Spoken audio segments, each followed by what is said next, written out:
ನಾನು ಸ್ವಲ್ಪ ಕಿರ್ಚಾಡಿದೆ. ನೀವು ತಪ್ಪು ಮಾಡ್ತಾ ಇದ್ದೀರಾ ಬೇತಾರೆ, ಇವಾಗ ನಾವೇನು ಮಾಡಬೇಕು, ಬರಲ್ಲ ಅಂತ ಏಕ್ದಮ್ ಹೇಳ್ಬಿಟ್ರೆ ಏನು ಅಂದ್ಕೊಂಡಿದ್ದೀರಾ, ಸಿನಿಮಾ ಅಂದ್ಕೊಂಡಿದ್ರೆ ಡಾಕ್ಯುಮೆಂಟ್ರಿ ತೆಗಿತಾ ಇದ್ದೀನಿ ನಾನು, ಒಂದು ವಾರ ಬಿಟ್ಟು ತೆಗಿತೀನಿ, ಈ ಥರ ಸ್ವಲ್ಪ ಕಿರ್ಚಾಡಿದೆ. ಆಗ ಅವರು ಏನು ಮಾಡಿದ್ರು ಅಂದರೆ, ಇಲ್ಲ ಮೇಡಮ್ ತೀರಾ ಕಷ್ಟ ಆಗ್ತಿದೆ ನನಗೆ, ಫೀಲ್ ಆಗ್ತಿಲ್ಲ ಅಂದರು. ನನಗೆ ಯಾವ ಥರ ಫೀಲ್ ಆಗ್ತಿಲ್ಲ ನಂಗೆ ಅರ್ಥ ಆಗಿಲ್ಲ.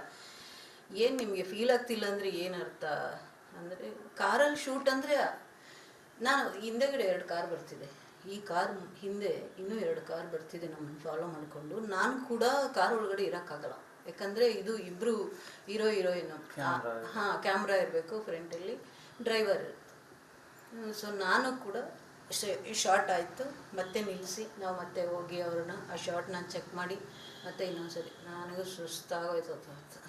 ನಾನು ಕ್ವಾಟ್ಲೆ ಶೂಟೆಲ್ಲ ನಾನು ಕಂಟಿನ್ಯೂ ಅಷ್ಟು ದಿವಸ ಶೂಟ್ ಮಾಡಿದ್ದೀನಿ. ಯಾರೊಬ್ಬರು ಈ ಥರ ಕೊಟ್ಟಿರಲಿಲ್ಲ. ಸೋಕೆ ನನಗೆ ಇಷ್ಟ ಆಗಿರಲಿಲ್ಲ.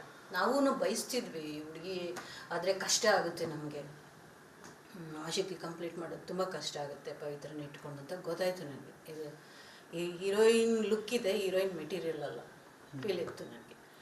ಸೊ ಬಲವಂತಕ್ಕೆ ಅದೇ ಏನೋ ಗಾದೆ ಹೇಳ್ತಾರಲ್ಲ ಆ ಥರ ಇತ್ತು ಅವತ್ತು. ಸರಿ ಆಯಿತು, ಓಕೆ. ನಾವೇನು ಮಾಡಿದೆ, ಏನೇನಿದೆ ಐಟಮ್ಸ್ ನೋಡೋಣ, ಎಲ್ಲ ಕಳಿಸ್ತೀನಿ, ನನಗೆ ಅದೇನಿದೆ ವಾಪಸ್ಸು ಎಲ್ಲ ದುಡ್ಡು ಕೊಟ್ಬಿಡ್ಬೇಕು ನನಗೆ. ನಾವೇನು ಕಮಿಟ್ ಮಾಡ್ಕೊಂಡಿದ್ದು ಅದೆಲ್ಲ ವಾಪಸ್ ಬರಬೇಕು. ಸ್ವಲ್ಪ ಟೈಮ್ ತೊಗೊಂಡೆ. ನನಗೆ ಅಸಿಸ್ಟೆಂಟಿಗೆ ಅದೂ ಹೆಂಗಿತ್ತು ಅಂತಂದರೆ, ಟ್ರೈ ಮಾಡೋಣ, ಕೊಡೋದೇ ಬೇಡ, ನೋಡೋಣ, ಬಿಟ್ಟು ನೋಡೋಣ ಥರ ಇತ್ತು. ನಾನು ಆ ಅವಕಾಶ ನಾನು ಕೊಟ್ಟಿಲ್ಲ. ಅದನ್ನೆಲ್ಲ ನಾನು ಈ ಐಟಮ್ಸನ್ನೆಲ್ಲ ಕಳಿಸಿದ ತಕ್ಷಣ ಅವರು ಅಮೌಂಟನ್ನು ಕೊಟ್ಟು ಕಳಿಸಿದ್ರು. ಸೊ ಅವತ್ತು ಲಾಸ್ಟ್ ಆಯಿತು ಅವ್ರದ್ದು ಮೀಟು ನಮ್ಮದು. ಆಮೇಲೆ ಅದಾದಮೇಲೆ ಇನ್ನೊಂದು ಯಾವುದೋ ಒಂದು ಸಿನಿಮಾದು ನಾನು ಇದು ನೋಡಿದೆ, ಫೋಟೋಶೂಟ್ ನೋಡಿದೆ ನಾನು. ಯಾವುದೋ ಒಂದು ಪತ್ರಿಕೆಯಲ್ಲಿ, ಒಂದು ಮ್ಯಾಗ್ಝಿನಲ್ಲಿ ಇತ್ತು. ಅರೆ ಎಷ್ಟು ಚೆನ್ನಾಗಿ ಕಾಣಿಸ್ತಾಳೆ ಹುಡುಗಿ, ಯಾಕೆ ಹಿಂಗೆ ಮಾಡ್ಕೊಳ್ಳುತ್ತೆ ಹುಡುಗಿ, ಎಷ್ಟು ಚೆನ್ನಾಗಿ ಒಂದು ಲುಕ್ ಇದೆ, ಅದು ನಮ್ಮ ಗೌಡ್ರ ಹುಡುಗಿ ಒಂದು ಲುಕ್ ಇದೆ. ಅದು ಆ ಮೂವಿನೇ ಯಾವುದು ಅಂತ ಗೊತ್ತಾಗ್ತಾಯಿಲ್ಲ. ಇದು ಒಂಥರ ಐತಿಹಾಸಿಕ ಸಿನಿಮಾಗಳದ್ದು ಏನೋ ಆ ಥರ ಇತ್ತು ಸ್ಟೈಲ್. ಅದು ತುಂಬ ಚೆನ್ನಾಗಿ ಕಾಣಿಸ್ತಾ ಇಲ್ಲ. ಆಮೇಲೆ ಅದನ್ನು ಮಾಡಿಲ್ಲ ಅಂತ ನನಗನ್ಸುತ್ತೆ, ಯಾಕಂದರೆ ಎಲ್ಲೂ ಬರಲೇ ಇಲ್ಲ, ಅದು ಹೊರಗಡೆ ಸಿನಿಮಾನೇ ಬರಲಿಲ್ಲ, ಅದನ್ನು ಮಾಡಿಲ್ಲ ಅನಿಸುತ್ತೆ. ಮೇಡಮ್ ಆ ಸಂದರ್ಭದಲ್ಲಿ ಯಾರು ಕಾಲ್ ಮಾಡಿರೋವಂಥದ್ದು ಏನಾರು ಆಗಿತ್ತಾ ನಿಮಗೆ, ಅಂದರೆ ಯಾಕೆ ಫಿಲಮಿಂದ ಇದಾಯಿತು ಅಂತ ಏನಾದರೂ? ಇಲ್ಲ, ನನಗೆ ಗೊತ್ತಿರೋಂಗೆ ಅವಾಗ ಬೇರೆ ಯಾರೋ ಕಾಂಟ್ಯಾಕ್ಟ್ ಇದ್ದಿದ್ದು, ನನಗೆ ಅವ್ರ ಮಗಳಿದ್ದಿದ್ದೇ ಗೊತ್ತಿರಲಿಲ್ಲ. ಸೊ ಆಮೇಲೆ ನಿಧಾನಕ್ಕೆ ಗೊತ್ತಾಯಿತು, ಯಾರು ನಮ್ಮ ಜೊತೆ ಮಿಂಗಲ್ ಆಗ್ತಿರ್ಲಿಲ್ಲ.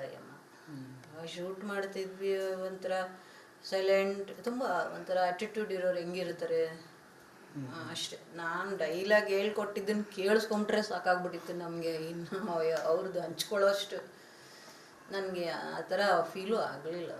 ಈಗ ಫಿಲಮ್ ಕಂಪ್ಲೀಟ್ ಆಗಿದೆ.